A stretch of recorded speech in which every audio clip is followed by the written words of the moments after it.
So hello everyone, welcome to Study Point. 10th maths का जो exam होने वाला है राजस्थान बोर्ड का, उसके लिए कुछ इम्पोर्टेंट क्वेश्चन की हम यहाँ पर प्रिपरेशन कर रहे हैं। पार्ट 1 में मैंने चैप्टर नंबर 18 जो कि प्रायिकता है और चैप्टर नंबर 10 बिंदुपथ से आने वाले इम्पोर्टेंट क्वेश्चन के बारे में बात की थी, जो आपके 7 नंबर कवर करता है। 4 नंबर तो आपके यहाँ से आएंगे, 3 नंबर आपके यहाँ से क्वेश्चन आएगा। तो 7 नंबर का जो वीडियो है फर्स्ट पार्ट इसका, अगर आपने नहीं देखा हो तो ऊपर आई बटन पे यहाँ पर मैंने लिंक दे दूँगा आपको, यहाँ पर जाकर देख सकते हैं। वीडियो के एंड में भी आपको लिंक मिल जाएगी, उसकी डिस्क्रिप्शन में भी जाकर आप देख सकते हैं। चलिए, तो आज हम जो चैप्टर नंबर 4, चैप्टर नंबर 11 और चैप्टर नंबर 17 6 नंबर के क्वेश्चन यहाँ से, 1 नंबर में यहाँ पर आन के चल रहा हूँ, वैसे 3 नंबर का भी आता है क्वेश्चन और 6 नंबर का क्वेश्चन यहाँ से, यानी कि टोटल बात करेंगे हम 13 नंबर के क्वेश्चन की। तो टाइम नहीं लेते हैं, जल्दी से शुरू करते हैं वीडियो को। ये सब हम कर चुके थे। एक क्वेश्चन प्रायिकता का ये वाला क्वेश्चन बच गया था, अलिफ वर्ष वाला, तो जान लेते हैं क्या है ये। एक अलिफ वर्ष में केवल 52 रविवार आने की प्रायिकता ज्ञात कीजिए। अलिफ वर्ष, देखिए 2 प्रकार के वर्ष होते हैं।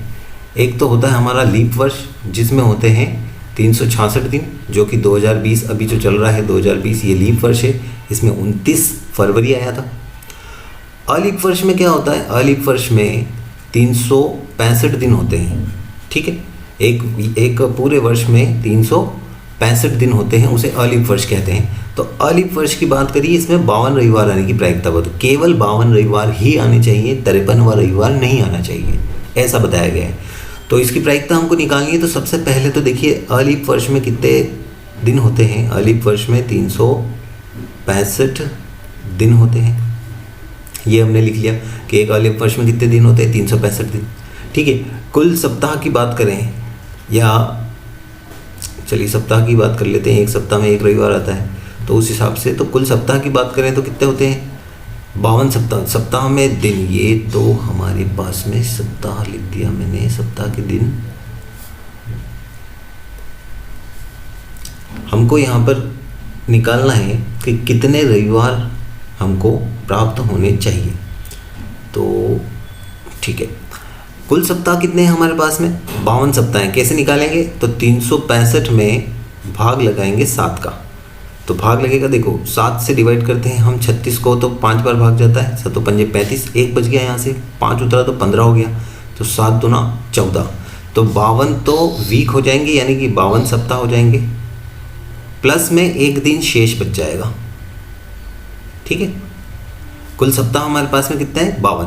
अब 52 सप्ताह में रविवार 52 बार आ जाएगा, 52 सप्ताह है तो 52 रविवार आना फिक्स है। बचा 1 दिन, ठीक है। अब यहाँ हमको बोला है कि केवल 52 रविवार आने की प्रायिकता बताओ, यानी कि रविवार कितने आने चाहिए, केवल 52, तो आ गए। बचा हुआ 1 दिन, इस दिन रविवार नहीं होना चाहिए। क्या नहीं होना चाहिए इस दिन रविवार नहीं आना चाहिए। तो बचे कितने दिन, सोमवार से लेकर शनिवार तक 6 दिन हो गए टोटल। ये 6 दिन आ जाए तो कोई दिक्कत नहीं, तो ये 6 दिन हमारे अनुकूल परिणाम बन जाएंगे। तो प्रायिकता क्या हो जाएगी आपकी, प्रायिकता हो जाएगी 6 बटा, अब बटा में सप्ताह में कितने दिन होते हैं, 7 दिन, तो यहाँ रख देंगे हम 7। तो ये हमारा आंसर निकल के आ जाएगा 6/7, जो कि केवल 52 रविवार एक अलिफ वर्ष में आने की प्रायिकता को दर्शाता है। चलिए आज के सेशन का देखते हैं। तो शुरू करते हैं समरूपता से, जो कि चैप्टर नंबर 11 है। समरूपता का चिन्ह ऐसा होता है, इस प्रकार का, ठीक है, इस टाइप का ये चिन्ह होता है समरूपता का, ऐसा इलर्ट टाइप से। वो नहीं बता रहा हूँ मैं समरूपता क्या होता है, वो पूरा चीज़ जो है वो आपने साल भर पढ़ा ही होगा, तो कोई दिक्कत नहीं है। मैं केवल इंपॉर्टेंट क्वेश्चन बताने जा रहा हूँ यहाँ पर। तो सबसे पहले यहाँ पर है बोधायन प्रमेय। बोधायन प्रमेय को पाइथागोरस प्रमेय भी बोलते हैं, जो पाइथागोरस प्रमेय आप पढ़ते आ रहे हैं क्लास 6 से। पाइथागोरस प्रमेय क्या होती है, कर्ण का स्क्वायर बराबर आधार का स्क्वायर प्लस लंब का स्क्वायर, ये जो प्रमेय है ना, पाइथागोरस प्रमेय के नाम से जानते हैं इसको हम, इसी को बोधायन प्रमेय भी कहते हैं। तो एग्जाम्पल एक हमारे पास यहाँ पर है, देख लेते हैं इसको। 10 मीटर लंबी एक सीढ़ी को एक दीवार पर टिकाने से वह भूमि से 8 मीटर की ऊंचाई पर स्थित एक खिड़की तक पहुंचती है। दीवार के आधार से सीढ़ी के निचले सिरे की दूरी याद कीजिए। देखिए ये तो है दीवार, ठीक है, इस जगह इस पॉइंट पर क्या है, खिड़की, और ये है निचला पॉइंट, और हमने एक सीढ़ी रखी इस प्रकार से, ठीक। ये है क्या, सीढ़ी, जो कितनी है 10 मीटर लंबी। ये जो दूरी है हमारे पास में ये है 8 मीटर खिड़की तक। तो मान लें ये पॉइंट ए है, ये पॉइंट बी है और ये पॉइंट सी है। तो हमको ये वाली दूरी याद करनी है ए से सी तक की, कि ये दूरी कितनी होगी, ये फाइंड करना हमको। तो देखिए जब भी कभी इस प्रकार से सीधी दूरी बनती है तो ये 90 डिग्री का कोण बनेगा। यहाँ पर 90 डिग्री का कोण बन गया, यानी कि ये समकोण त्रिभुज बन गया। समकोण त्रिभुज में बोधायन प्रमेय लग जाएगी। तो हम यूज़ कर लेते हैं, यहाँ पर दिया है सबसे पहले, तो दिया क्या क्या है वो लिख देते हैं कि BC बराबर हमारे पास में है 10 सेंटीमीटर और AB बराबर हमारे पास में कितना 8 सेंटीमीटर, ठीक। अब बोधायन प्रमेय यूज़ करते हैं। तो बोधायन प्रमेय से क्या है, बोधायन प्रमेय k² = a² plus l square, यानी कि कर्ण का स्क्वायर बराबर आधार का स्क्वायर प्लस लंब का स्क्वायर। कर्ण क्या है, ये हमारा कर्ण होता है, 90 डिग्री के ठीक सामने वाली भुजा को कर्ण कहते हैं, ठीक है। आधार इसको मान सकते हैं हम, इसको आधार मान लेते हैं और इसको हम लंब मान लेते हैं, ठीक है। इसमें कोई भी वो नहीं है, हम किसी को भी आधार किसी को भी लंब मान सकते हैं, कोई फ़र्क नहीं पड़ेगा यहाँ से। तो कर्ण का जो मान है वो रख देते हैं हम, कितना है 10, तो 10 का स्क्वायर हो गया। बराबर में आधार तो हमको ज्ञात करना है, तो मैं लिख देता हूँ सिंपली AC, इसको AC का स्क्वायर प्लस, सॉरी यहाँ पर बराबर लगा दिया मैंने, यहाँ पर आ जाएगा आपका प्लस, और प्लस में क्या आ जाएगा 8 का स्क्वायर, इस प्रकार से। अब देखिए इसको मैं ओपन करूं तो ये हो जाएगा 100, ये तो AC स्क्वायर ही रहेगा, ये हो जाएगा 64, 8 का वर्ग। इस 64 का पक्षांतरण इधर करें तो माइनस में आ जाएगा, पक्षांतरण होने के बाद चिन्ह बदल जाता है। तो ये हो गया हमारे पास में 100 - 64, जो हल होता है तो कितना आ जाता है 36। तो AC का स्क्वायर आया 36, ठीक है। AC का होल स्क्वायर कितना आया 36। तो इधर आगे सॉल्व कर देता हूँ इसको मैं, यहाँ से इधर देखो, तो AC बराबर हो जाएगा √36। मैं इधर साइड से अगर स्क्वायर हटाता हूँ तो सामने वाली तरफ क्या लग जाता है, √ लग जाता है। या फिर हम कहें कि दोनों पक्षों में वर्गमूल लेने पर ऐसा भी लिख सकते हैं हम, दोनों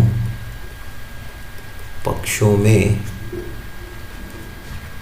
वर्गमूल या √ लेने पर, ठीक है। इसके बाद में ये आएगा, ये थोड़ा सा ध्यान रख लेना आप। अब √ कितना होता है 36 का 6, तो बस ये हमारा आंसर निकल के आ गया। 6 सेंटीमीटर दूरी होगी किसकी किसकी, इस दीवार के नीचे वाले पॉइंट से लेकर सीढ़ी के निचले पॉइंट तक की, ठीक है। दीवार के आधार से सीढ़ी के निचले पॉइंट की दूरी कितनी होगी 6 सेंटीमीटर, और यही हमारा आंसर होगा। चलिए अगले क्वेश्चन पे चलते हैं। क्वेश्चन नंबर एग्जाम्पल नंबर 3 है यहाँ पर, और ये बहुत ही इंपॉर्टेंट एग्जाम्पल है। इस बेस पे एक क्वेश्चन बिल्कुल पूछा जाता है एग्जाम में, तो देख लेते हैं इसको। यदि त्रिभुज ABC समरूप है, ये समरूप का साइन, समरूप है त्रिभुज DEF के। देखिए ये कंडीशन पहले से ही दे दी है कि त्रिभुज क्या है, दो त्रिभुज आपस में क्या है, समरूप है।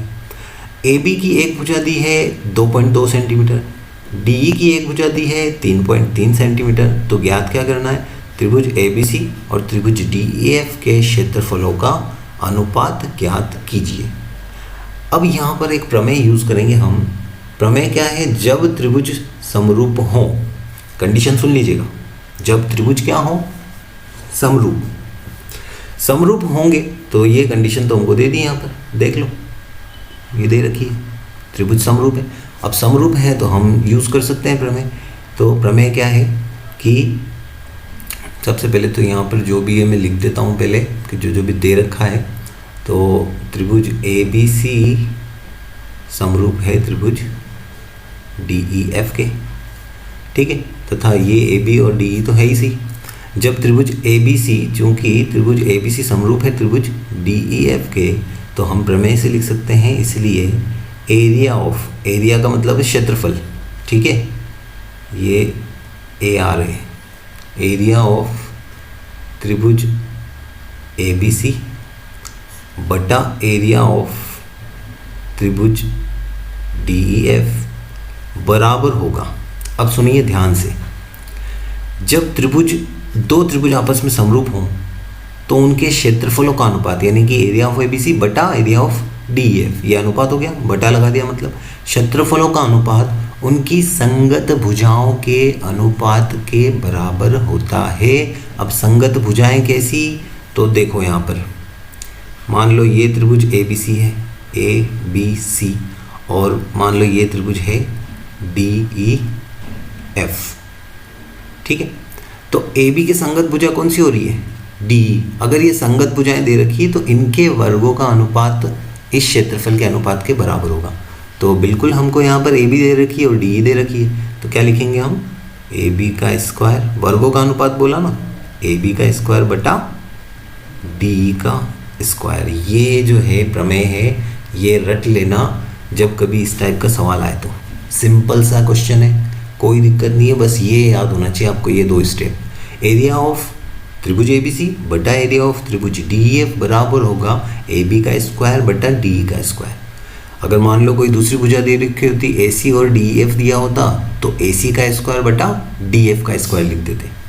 चलो देखो अब आगे, तो ये 2.2 का स्क्वायर हो जाएगा, यहाँ पर 3.3 का स्क्वायर हो जाएगा। अब हम स्क्वायर नहीं करेंगे अलग अलग, हम क्या कर लेते हैं, कॉमन ले लेते हैं स्क्वायर। ये हमारे पास में रूल है कि जब घात समान हो तो वो कॉमन आ जाती है। तो अंदर क्या आएगा, 2.2 बटा 3.3, ठीक। पॉइंट हटा दूँ मैं तो क्या बचेगा, पॉइंट हट सकता है ना, दोनों के पीछे एक एक संख्या है तो पॉइंट हट जाएगा, तो क्या हो जाएगा 22 बटा 33 का स्क्वायर। इसको रब कर देते हैं अपन, इसका काम नहीं है अब अपने को।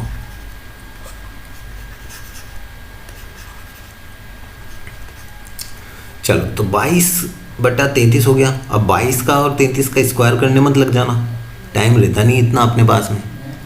सिंपली देखो 11 के पहाड़े से ये कट गया 2 बार, ये कट गया 3 बार, तो क्या बचा 2 बटा 3 का होल स्क्वायर। अब इजीली हो गया, 2 का स्क्वायर 4, 3 का स्क्वायर 9, तो यही हमारा आंसर निकल के आ जाएगा।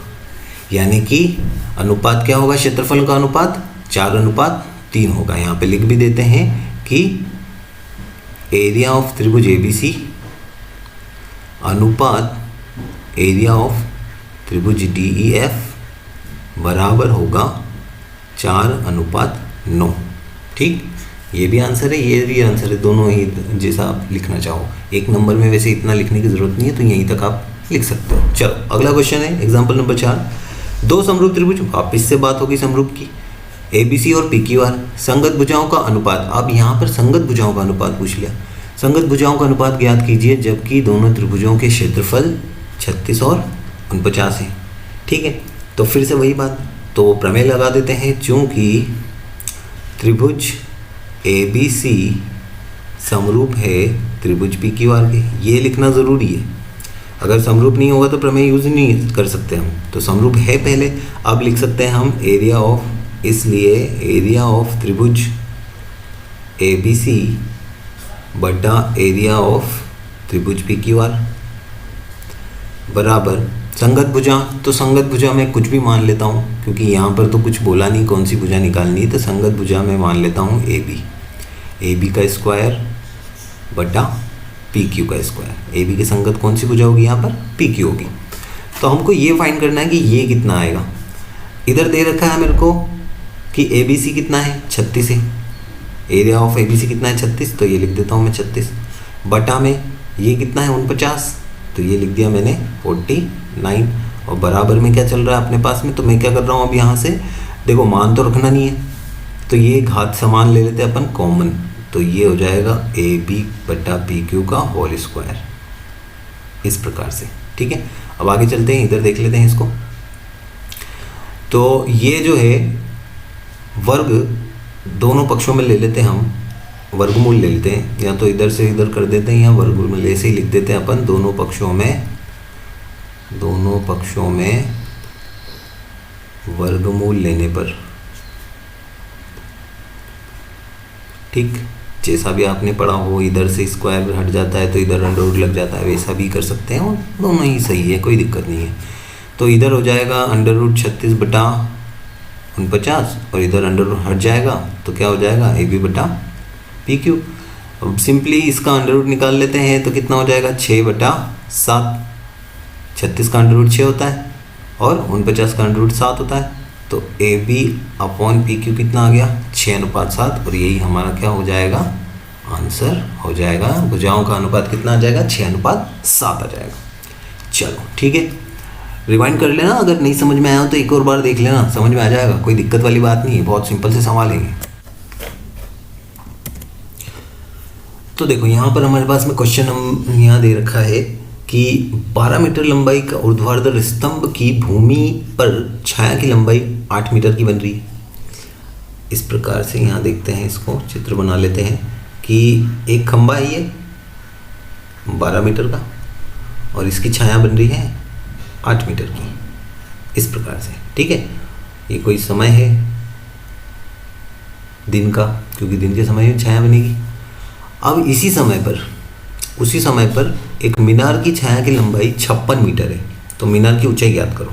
एक मीनार है इसी समय पर, ये रही मीनार और इसकी छाया की लंबाई ये बन रही है 56 मीटर की, ठीक है, और टाइम सेम ही है।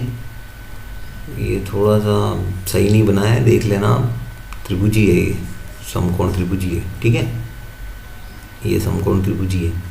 क्यों है समकोण त्रिभुज? क्योंकि देखिए क्षितिज से ऊर्ध्वाधर की लंबाई हमेशा मतलब कोण जो बनता है उनके बीच में 90 डिग्री मान के चलते हैं हम यहाँ पर गणित में।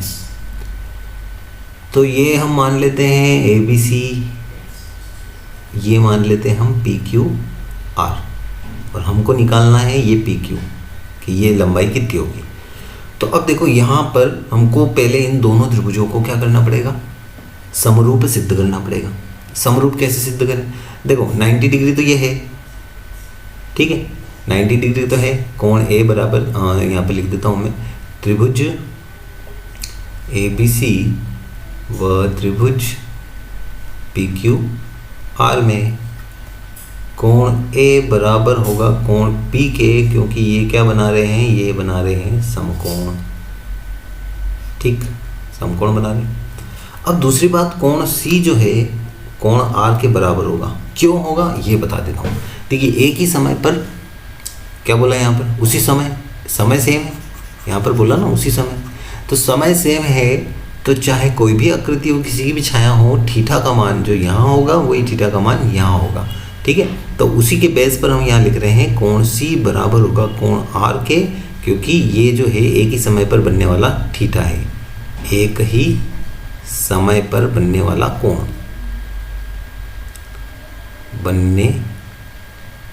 बनने वाला कोण या थीटा।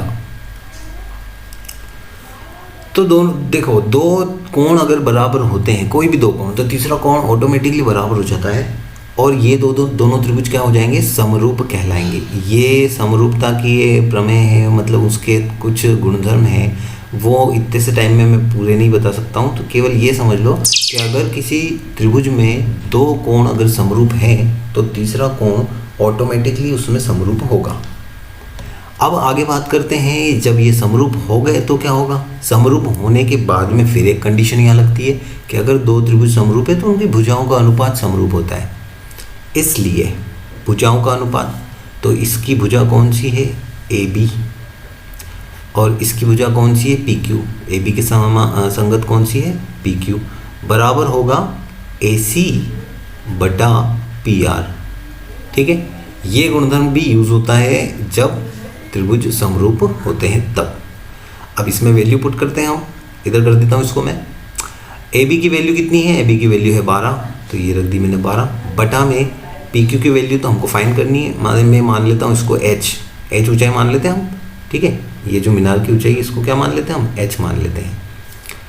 अब AC की वैल्यू कितनी है हमारे पास में, 8 मीटर, ये देखो 8 मीटर। PR की वैल्यू कितनी है, 56, तो ये रख देते हैं हम 56। सारे ही मीटर में है तो कोई दिक्कत नहीं, इसे चेंज करना ही नहीं है। बस डायरेक्ट अब क्या करते हैं, वज्र गुणा कर लेते हैं, या फिर अगर कट रहा है तो पहले काट दूँ मैं। तो ये 8 एकम 8 और ये कितनी बार कट जाएगा, 7 बार, 8 7 56। अब सिंपली क्या करते हैं, वज्र गुणा, तो h तो 1 से गुणा हो जाएगा, ठीक है, h 1 से गुणा होके h आ जाएगा, और 12 जो है वो 7 से गुणा हो जाएगा। तो 12 सत्ते कितना होता है, 12 सत्ते होता है 84। तो 84 मीटर जो है ये हमारे पास में आंसर आके निकल के आ जाएगा मीनार की ऊंचाई का। ठीक है, अब आ जाते हैं अगले सवाल पे। तो फिर यहाँ पर बताया गया है कि त्रिभुज ABC समरूप है त्रिभुज DEF के, फिर से समरूप दे दिया है। क्षेत्रफल का दे रखा है 64 और 121, तो EF दे रखी है हमको 15.4, BC का मान ज्ञात करना है। क्षेत्रफल दे रखा है, देखो ABC का क्षेत्रफल कितना है, 64 है, DEF का कितना है, DEF का क्षेत्रफल 121 है, और ये DEF में एक भुजा EF दे दी है 15.4, उसी के संगत की एक भुजा है BC, वो हमको ज्ञात करनी है कि कितने की होगी। तो फिर से वही चीज़ जो हम पहले करे हैं कि क्या है, चूंकि त्रिभुज ABC समरूप दिया हुआ है त्रिभुज DEF के, समरूप है।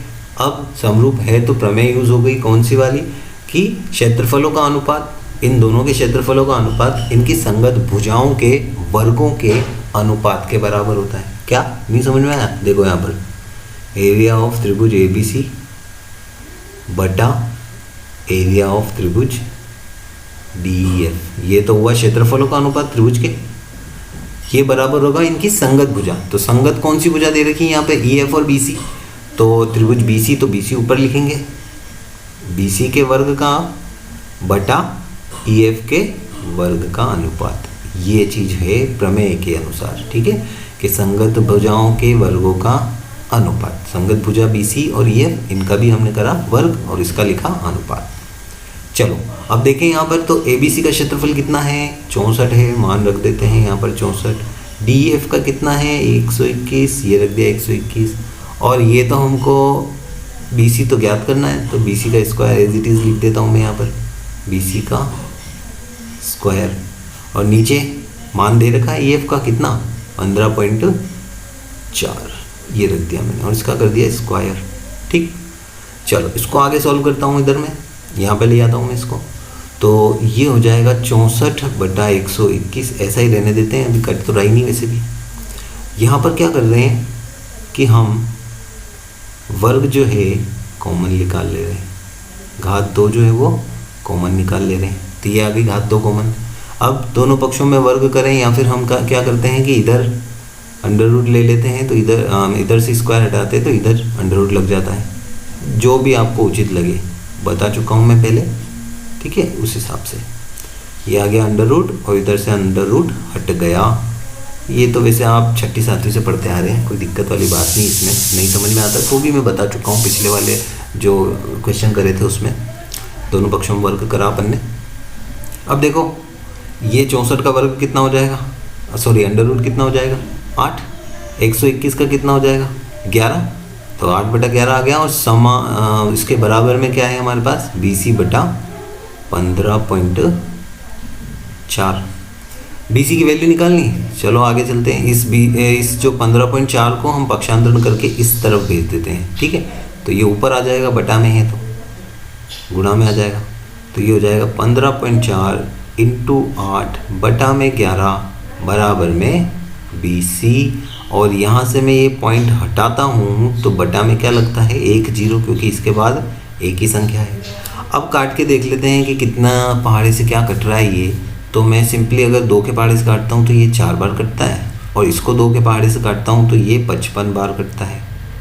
ठीक, फिर 5 के पहाड़े से कुछ नहीं कट रहा है, लेकिन 11 के पहाड़े से 154 कट जाएगा, काटते हैं 11 के पहाड़े से, ये कट जाएगा 5 बार, 11 पंजे 55, और ये कटेगा 11 एकम 11, बचा कितना यहाँ से 4, तो 4 और उतरा 44 हो गया, तो 11 चौक 44, तो ये 14 बार कट गया 11 के पहाड़। अब कुछ नहीं कट रहा है तो सिंपली गुणा कर लेते हैं, 14 का गुणा 4 से करेंगे, 14 चौक कितना होता है, 56 होता है, बटे में कितना है 5 है, बराबर में क्या है BC है, तो अब भाग लगा देते हैं, तो BC की वैल्यू क्या आ जाएगी, BC बराबर भाग लगाओ देखो, तो 5 एकम 5, कुछ नहीं बचा, 6 उतरा, फिर से भाग लगाया तो 5 एकम 5, 1 बच गया, पॉइंट लगाएंगे तो 0 हो जाएगा और 2 बार भाग चले जाएगा तो ये आ जाएगा 11.2 सेंटीमीटर आंसर BC का।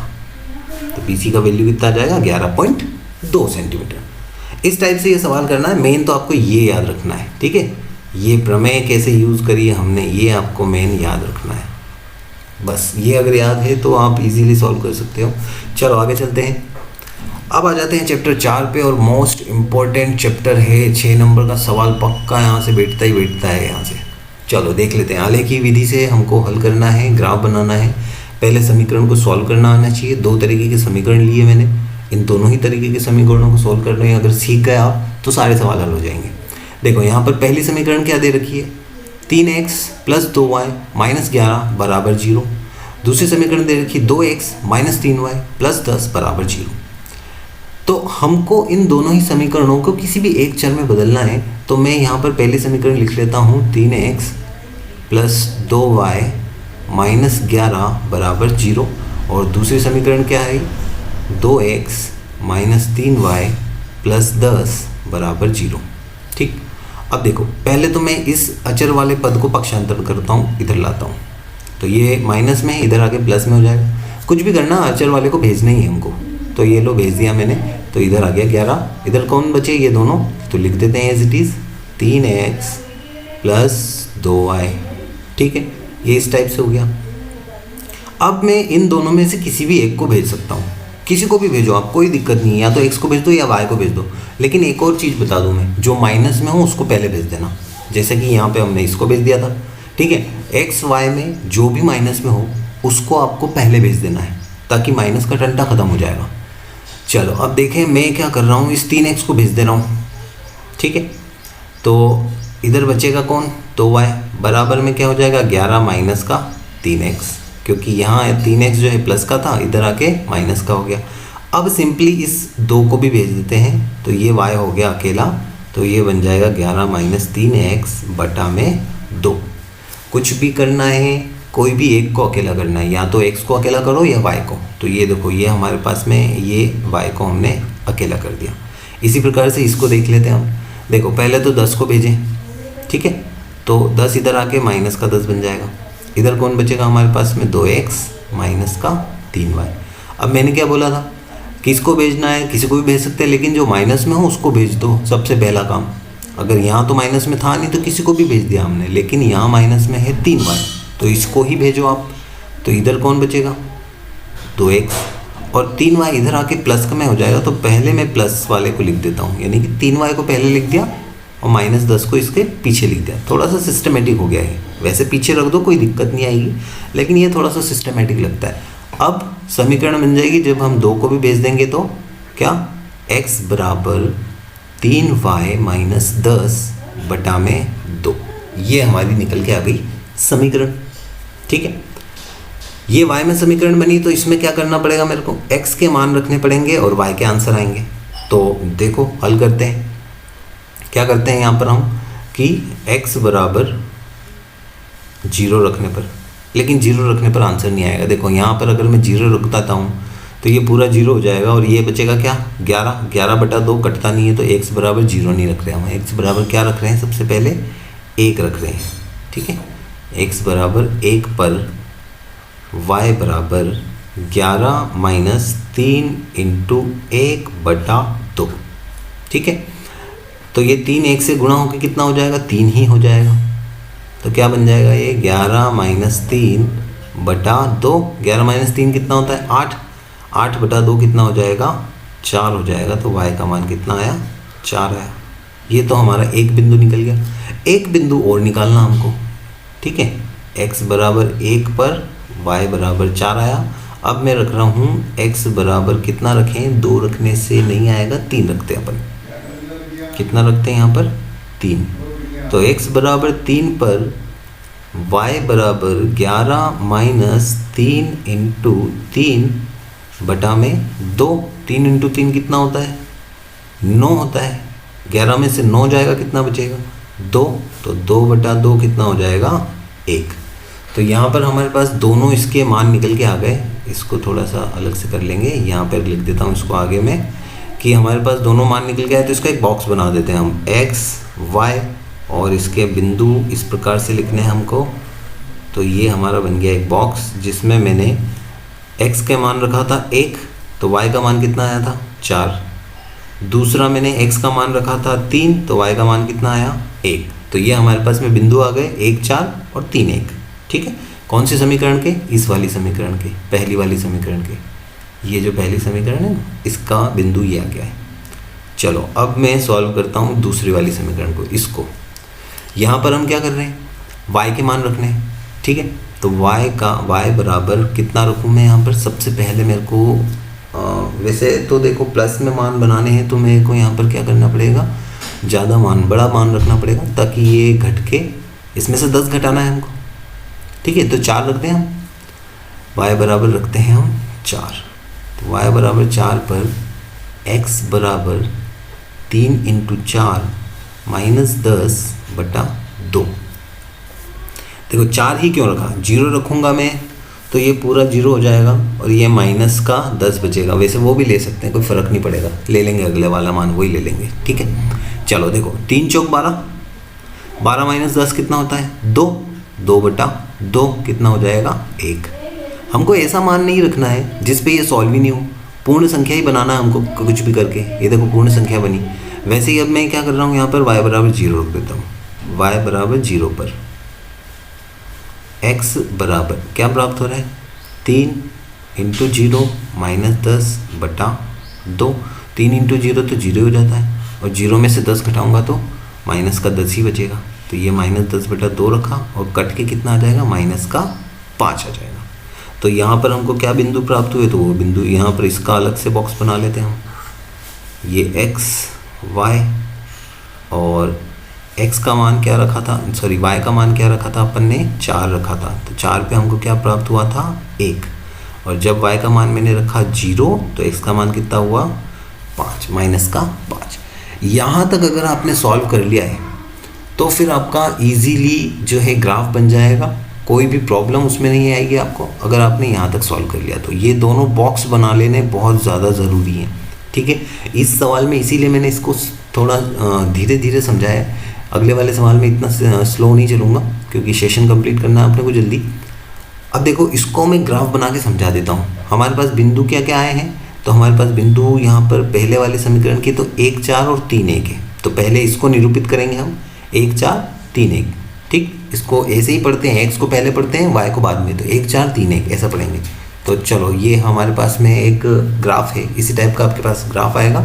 देखो यहाँ पर 2 4 6 8 लिखा हुआ है, तो यहाँ पर 1 है, यहाँ 3 है, यहाँ 5 है, इस प्रकार से रहेगा। यहाँ पर -1 -3। ठीक है, तो बिंदु क्या थे, बिंदु है हमारे पास में 1 4 और 3 1। प्लस का 1 तो ये रह गया x पे। ठीक है, और y का 4 कहाँ रह गया, ये दोनों कहाँ मिल रहे हैं, इस जगह मिल रहे हैं। ठीक है ना, ये इस जगह पर मिल रहे हैं, बार ही आ जाता है। ठीक है, इस जगह पे मिल रहे हैं ये। तो ये तो एक बिंदु आ गया हमारा। दूसरा है कितना, 4 1 ही है ना, सॉरी 1 4 3 1 है, 3 1 है। 3 कहाँ है, ये रह गया 3, x का 3 ये रह गया, और 1 कहाँ है y का, ये रह गया। यहाँ पर दोनों कहाँ मिल रहे हैं, इस जगह पर मिल रहे हैं, इस जगह पर। ठीक है, तो ये इस प्रकार से आपकी लाइन जाएगी। किस प्रकार से जाएगी, मैं यहाँ पर लाइन ड्रॉ करता हूँ। तो ये इस प्रकार से यहाँ से होती हुई जाएगी, ऐसी जाएगी। थोड़ी सी तिरछी बन रही लाइन, तो थोड़ा सा देख लेना आप। ये यहाँ से तो 5 से जाएगी, और ये ऐसे होती हुई 4 से होती हुई यूँ चले जाएगी ये लाइन। ठीक है, अब हम दूसरा वाला जो बिंदु है, दूसरा वाला जो हमारे पास समीकरण है, उसके बिंदु निरूपित करते हैं। तो फिर यहाँ पर भी 1 4 है और -5 0 है। 1 4 तो बना हुआ ही है ऑलरेडी। ठीक है, ये बना हुआ है यहाँ पर। -5 कहाँ है, ये रहा, और 0 तो यहीं है। तो मतलब ये इसी पॉइंट पर ये बनेगा, और ये जाएगा, इसको मिलाते हुई रेखा इस प्रकार से ये काटती हुई जाएगी। तो कौन से बिंदु पर कटेगी, ये इसी पर कटेगी, 1 4 इस बिंदु पर कटेगी, और यही हमारा आंसर हो जाएगा। यही हमारा इन दोनों समीकरणों का हल हो जाएगा। तो हमारा आंसर क्या आएगा, बिंदु 1 4, जिसमें x बराबर हमको 1 मिला है, y बराबर हमको 4 मिला है। ये हमारा क्या बनेगा, आंसर बनेगा आलेखी विधि द्वारा। ठीक है, तो इस तरीके से इस सवाल को हल करना है। इसको मैं क्लियर कर देता हूँ ताकि अगला क्वेश्चन भी इस पर सॉल्व कर पाए। क्लियर कर दिया। अब चलो अगले क्वेश्चन की तरफ, इसको भी क्लियर कर देते हैं यहाँ पर। चलो देखो, अब यहाँ पर हमारे पास में दूसरा क्वेश्चन है। यहाँ पर पहले से ही इसको भेज रखा है तो और भी सिंपल हो गया थोड़ा हमारे लिए। ठीक है, ये हो गया है क्वेश्चन हल। तो हम इसको थोड़ा सा बड़ा कर लेते हैं। इसको मैं यहाँ लिख देता हूँ, इस वाले समीकरण को। 2x + 3y बराबर में 8। किसको भेजें, 3y को भेज दें, तो चलो भेज देते हैं। इधर बच जाएगा 2x बराबर में आ जाएगा 8 - 3y। अब ये जो 2 है ये बटा में चले जाएगा, तो x बराबर क्या आ जाएगा, 8 - 3y बटा 2। ठीक, सिंपल सी समीकरण बन गई। इसको सॉल्व भी कर लेते हैं हाथों हाथ। तो y की वैल्यू पुट करते हैं। y बराबर 0 पर 0 रख सकते हैं यहाँ पर, क्योंकि ये पूरा 0 होने के बाद क्या बचेगा, 8, और 8 में 2 का भाग जाता है। थोड़ा सा ध्यान रख के चलना है कि क्या हम बिंदु रखें। तो x बराबर 8 - 3 × 0 बटा 2 बचेगा यहाँ पर 8 बटा 2। कितना आंसर आ जाएगा कट के, x बराबर 4 आ जाएगा। ठीक है, तो 0 पर तो आया 4। अब यहाँ पर क्या रख सकते हैं, y का मान। तो y का मान अब यहाँ पर मैं 1 रखूँ तो नहीं हल होगा, क्योंकि देखो 3 एकम 3 होता है, और 8 में से 3 माइनस होकर 5 बनता है, जिसमें 2 का भाग नहीं जाता। तो क्या रख दें हम, 2 रख देते हैं। तो 3 दूना 6 हो जाएगा। y = 2 पर x बराबर 8 - 6 बटा 2, तो ये बनेगा 2 बटा 2, यानी कि x बराबर कितना आ जाएगा, 1 आ जाएगा। और हमारे यहाँ पर बिंदु बन जाएंगे 4 0 और 1 2। क्या बिंदु बन जाएंगे, तो यहाँ लिख देता हूँ मैं x y, x का मान 4, y का मान 0, x का मान 1, y का मान 2। ये हमारे पास में इसके हल हो गए।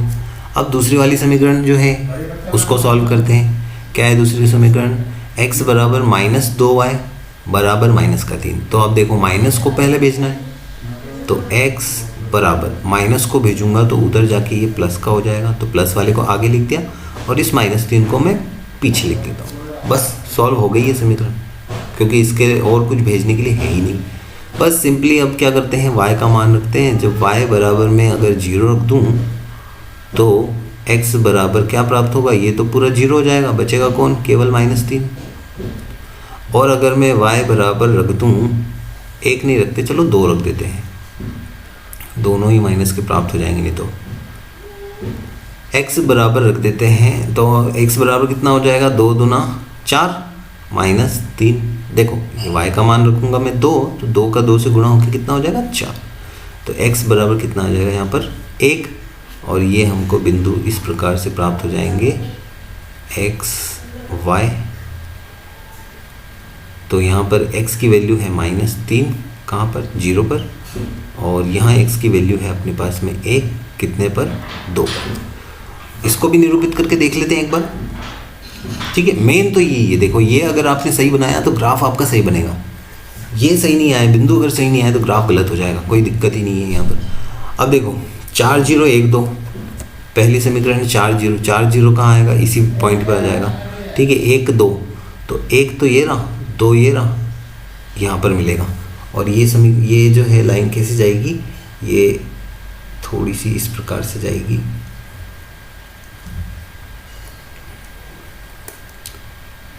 ये इस प्रकार से होती हुई जाएगी। थोड़ा सा गलत हो गया, कोई दिक्कत नहीं है, ये इस पॉइंट से होती हुई जाएगी। मेरे पास स्केल तो है नहीं ना अभी, इस टाइप से जाएगी है। ठीक, अब दूसरा क्या है, दूसरा बिंदु -3 0 और 2 1, -3 0 और 2 1। -3 0 किधर आएगा, -3 0 ये रहा, -3 0 यहाँ पर आएगा -3, तो ये हो -3 0 और 2 1, 2 तो ये रहा, 1 ये रहा, इस पॉइंट पर यहाँ से प्रतिच्छेद होती हुई जाएगी ये। तो ये हमारे पास में प्रतिच्छेद बिंदु प्राप्त हो गया। क्या प्राप्त हुआ है, 2 1, और यही हमारा आंसर बनेगा। क्या बनेगा आंसर, x बराबर 2 और y बराबर 1। जो हमारा प्रतिच्छेद बिंदु होता है वही हमारा आंसर होता है। तो ये हमारे पास में दोनों समीकरण के सवाल हल हो गए। तो ये जो चौथे चैप्टर का जो सवाल था ये मोस्ट इम्पॉर्टेंट है आपका, ये ही सवाल आएगा इसी टाइप का, ठीक है। या तो इस टाइप की हमारे पास में समीकरण आ जाएगी या इस टाइप की समीकरण आ जाएगी। समीकरण कुछ भी आए कोई दिक्कत नहीं है, आपको पैटर्न समझना है कि सवाल को सॉल्व कैसे करते हैं। कोई भी एक समीकरण बनानी है या तो x में बनाओ या y में बनाओ, ठीक है, इस प्रकार से। और उसके बाद में मान रखने के बाद बिंदु प्राप्त करो इस प्रकार से, और उसके बाद में फिर यहाँ पर बना दो आपका ग्राफ। जहाँ भी प्रतिच्छेद करेगा वो प्रतिच्छेद बिंदु ही आपका क्या बन जाएगा, आंसर सिंपल सा बन जाएगा। तो इस प्रकार से ये हमारे पास में कंप्लीट हो जाता है चैप्टर नंबर 4। अब चैप्टर नंबर जो है अपना 17 वो हम करेंगे कल के वीडियो में चैप्टर नंबर 17 करेंगे, क्योंकि बहुत बड़ा सेशन हो जाएगा फिर से। और कल का सेशन बहुत ज़्यादा इंपॉर्टेंट होगा आपके लिए, क्योंकि चैप्टर नंबर 17 से एक क्वेश्चन, डेफिनेटली एक क्वेश्चन आएगा, और जो मैं कराऊंगा उसी टाइप का क्वेश्चन आएगा, तो उसको ज़रूर देखना आप।